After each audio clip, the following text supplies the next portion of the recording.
Olá pessoal, tudo bom? Eu trago aqui para vocês uma informação muito importante para o ano de 2026 e para esse final de ano de 2025.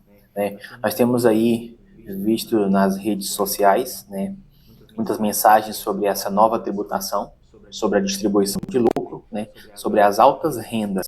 E o que eu quero apresentar hoje nesse material, né, é para tirar dúvidas tanto dos nossos clientes e para os demais, porque nós vamos deixar esse material disponível na nossa rede do YouTube, tá bom? Então aqui nesse material que eu quero apresentar para vocês, nós vamos falar sobre a nova tributação de lucros e dividendos, regras mensais, anuais e observação importante para a sua empresa, tá bom? Então aqui, né, a gente vai iniciar, né, falando sobre as regras dos tributos, tá? Instituída pela Lei 15.270 de 2025, tá? E ela entra em vigência a partir do dia 1º de 2026, tá? E isso vai trazer um impacto muito grande para os sócios e para as empresas, tá bom? Então é bem importante você ficar atento a todas as informações. O nosso primeiro tópico aqui nós temos tributação mensal de lucros e dividendos. Então, o que é essa tributação mensal? Essa tributação mensal é aquele lucro que você distribui mensalmente, né, para o sócio, aonde a empresa faz um pagamento para o sócio. Então, aqui, a partir de 2026, quando uma empresa pagar ou creditar lucros e dividendos acima de 50 mil reais no mês, para uma mesma pessoa física residente no Brasil, ela vai ter a retenção de 10%. Tá? 10%, isso mesmo. 10% uma fatia, né, para o governo. Então, sobre o lucro distribuído para o sócio, acima de 50 mil reais, você terá uma retenção de 10% de imposto de renda, tá bom? A retenção será realizada pela empresa, então, assim, no ato que isso acontecer, você tem que deixar informado para a contabilidade, passar essa informação de que houve a retirada, qual o valor da retirada, para que possamos identificar e já fazer ali o lançamento devido, né? E se você ultrapassou esse limite de 50 mil, né, a gente vai efetuar ali o cálculo do imposto para você, tá? Não é sobre o valor que passar, é sobre o montante total, tá bom? Então, é 52 mil, né? Vou calcular os 10% sobre a diferença de 2 mil? Não, é sobre 52 mil, tá bom? Então, temos esse gargalo aí para o ano de 2026, certo? Não há redução, tá? Como no imposto de renda tem deduções da base de cálculo, despesa e tudo mais. Então, nesse cálculo não tem redução, tá? É direto, tá? É sobre o valor distribuído 10%, ok? Pagamentos fracionados no mês. Então, isso é muito importante. Não significa que a distribuição ela pode ser fracionada que isso vai dar certo. Não. Né? A gente vai computar todo mês. Se você fez duas distribuições, né, cada uma de 30 mil, uma no início do mês e outra no final do mês, então nós temos 60 mil no mês para o mesmo CPF, o mesmo sócio. Então significa o quê? Você ultrapassou em 10 mil, né, ali o percentual mínimo da distribuição para os sócios. Então vai ser calculado os 10% sobre 60 mil, tá? Então, um exemplo, tá? Um exemplo prático. No mês de janeiro, você distribuiu lucro, você fez a retirada para o sócio no valor de 80 mil. Significa que você vai pagar 10% sobre os 80 mil. Quanto que isso custaria? 8 mil. 10%. Tá bom? Então, distribuições até 50 mil por mês, por empresa e sócio não sofre essa retenção. Então, isso pode ser feito através de um planejamento. Então, assim, você fazer um planejamento para que não distribua, né, acima dos 50, ou que distribua conforme ali a participação de cada sócio, né? E verificar e analisar algumas possibilidades, certo? Nós temos aqui, isso é sobre a renda mensal, tá? A distribuição mensal. E essa lei 15.270 de 2025, ela prevê não somente a tributação mensal, mas também a tributação anual. Então, eles vão estar analisando isso no aspecto mensal e no aspecto anual.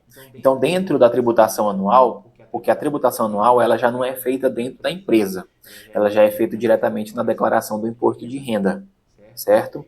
Então, a tributação anual, né, é o imposto mínimo para altas rendas. Então, além da retenção mensal, a legislação instituiu um imposto mínimo anual. Isso mesmo. Né? A legislação instituiu um imposto mínimo anual para pessoas físicas com rendimentos elevados. Então, como que isso vai funcionar? Então, rendimentos totais acima de 600 mil por ano estão sujeitos à tributação mínima progressiva. Tá? Vai variar ali entre 1 a 10%, certo? Rendimentos acima de 1.200.000 por ano, né, vai ser aplicado a alíquota mínima efetiva de 10%. Então, se você fatura mensalmente 50 mil, tá? 50 mil vezes 12, né? Quanto é que nós temos aqui? 50 mil, vamos lá, 50 mil vezes 12 vai dar 600 mil, né? É o valor que nós acabamos de apresentar aqui. Então, 50 mil vezes 12, nós temos 600 mil. Então, 600 mil é o que você pode anualmente. Só que o mais engraçado aqui é que eles, para chegar nesse cálculo de 600 mil, para chegar no cálculo, né, do rendimento anual, eles têm como base prolabore, salário, lucros, dividendos e outros rendimentos, incluindo alguns rendimentos isentos. Né? Tem algumas exceções, como poupança, como uma indenização ali de trabalho, né, acidente de trabalho. Então, os valores pagos de imposto já retido, né, anteriormente, serão também utilizados no abatimento. Então, nós temos que analisar isso, tá? Então, se você houve no ano, tá, no ano completo, cheio, né, um rendimento total acima de 600 mil, que ele fique entre 600 mil e 1 a 1.200.000, você vai pagar ali uma tabela progressiva, tá? Vai variar de 1 a 10%, certo? E acima de 1.200.000, você vai pagar 10%. Então, além do imposto que você vai pagar mensal, tá? A retenção mensal dos 10%, também será analisado no formato anual, certo? Continuando, nós temos aqui uma observação muito importante para quem é empresário, você que tem empresa. Tá? Lucros acumulados. Empresas que possuem lucros acumulados, devidamente apurado em balanço patrimonial, até 31 de 2025, poderão, mediante deliberação formal em ata de reunião dos sócios, realizar a distribuição desses lucros em exercício futuro. Tá? O que isso significa? Que empresas que têm lucros acumulados, se ela não distribuir esse lucro, ou se ela não fizer uma ata apresentando todos esses valores e como esses valores vão ser distribuídos, a partir do ano de 2026, de janeiro, né, do dia 1º, será computado a distribuição. Então, será retido o imposto de renda sobre a distribuição desses anos anteriores. Então, para que isso não aconteça, né, nós precisamos analisar a empresa, analisar o balanço da empresa, para que possamos formular essa ata, tá? Essa ata e apresentar todos os valores e como esses valores vão ser distribuídos durante o período ali de 3 anos. Então, essa lei também prevê, tá, que esses lucros sejam distribuídos até o ano de 2028, certo? Então, eles vão ser distribuídos sem incidência de novos impostos sobre os lucros e dividendos, limitando exclusivamente os valores efetivamente registrados e demonstrado no balanço contábil até esta data, do dia 31 de dezembro. Mas nós sabemos que é impossível fazer esse fechamento de balanço, né, até a data prevista, estipulada pelo governo. Acredito que ali eles não souberam, né, como funciona não souberam os prazos reais que as empresas têm para estar fazendo uma solicitação como essa, porque é inviável fazer essa operação, tá, no formato que eles estão exigindo até o dia 31. Até porque a movimentação de dezembro, ela só é repassada para a contabilidade no mês de janeiro. Nós temos aí mais um mês para poder fazer o fechamento. Então, assim, não sei o que essa galera aí que criou essa lei, né, tinha na cabeça. Mas possivelmente eles não analisaram de maneira correta. Mas, continuando. Pontos essenciais. A distribuição deve respeitar os valores apurados até o dia 31 de dezembro. Mas como que vai ficar isso se a contabilidade não consegue fazer essa apuração? Nós vamos apurar até o período que dá, né? E vamos pegar lucros também de outros anos anteriores e acrescentar. Então, nós vamos fazer toda essa análise. Nem todas as empresas vão precisar fazer isso, certo? Continuando, para esse procedimento dar certo, exige contabilidade regular e balanço formalmente elaborado. Então, uma empresa que não tem balanço, ela não consegue fazer a estipulação, né, o cálculo ali dos lucros acumulados. Empresas que não enviam a documentação mensal, que não enviam o extrato bancário, também não conseguem. Por quê? Porque a contabilidade não vai ter informação para nutrir o balanço, certo? A formalização por ata de sócio é indispensável.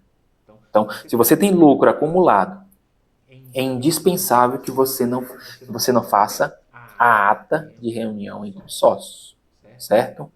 Uma ata que tem que ser bem elaborada, juridicamente e contabilmente, para que isso seja um respaldo futuramente nas distribuições futuras. Então, lucros gerados a partir de 2026 não se enquadram nessa condição, tá?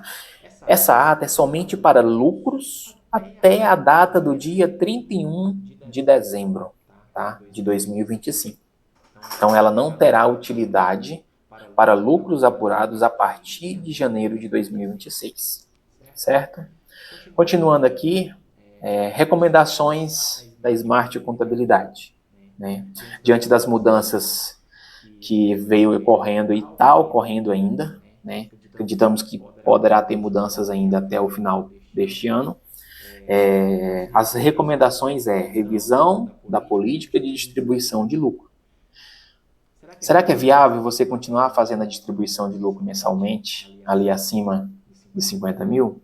Ou será que até 50 mil dá para você se manter ali, seus gastos? Então, nós precisamos rever, fazer uma revisão dessas políticas, de como vai ser distribuído, porque agora vamos ter que desembolsar aí 10% dos nossos lucros para o governo.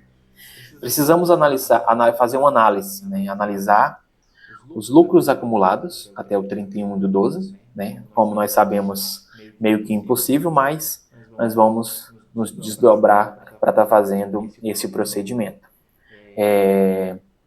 Então, diante disso, né, nosso escritório está disposto a realizar uma análise individual de cada cliente, né? E nossos clientes já estão cientes dessa informação. Nós vamos fazer uma análise de cada cliente. Nem todo cliente precisará fazer esse procedimento, certo? Somente aqueles que realmente têm lucro, né? Muitos clientes não estão emitindo nota suficiente. Então, não estão emitindo nota, então se não estão emitindo nota, não tem faturamento. Se não tem faturamento, não tem lucro. Muitos clientes já distribuem, né, tudo aquilo que eles ganham, tudo aquilo que eles faturam, tudo aquilo que é apurado de lucro, tá? E tem clientes que realmente não têm. São aqueles que geram prejuízo, certo? Então, nem todos os clientes vão ter a obrigação de fazer essa ata. Então, será feita uma análise prévia sobre todos os nossos clientes e aqueles que queiram também, né, tirar suas dúvidas, saber se é viável, né, o que pode ocorrer, né, todas as dúvidas que você precisar. Você pode entrar em contato conosco, tá? Nós vamos deixar os nossos contatos aqui embaixo, tá? E qualquer dúvida nós estamos à disposição.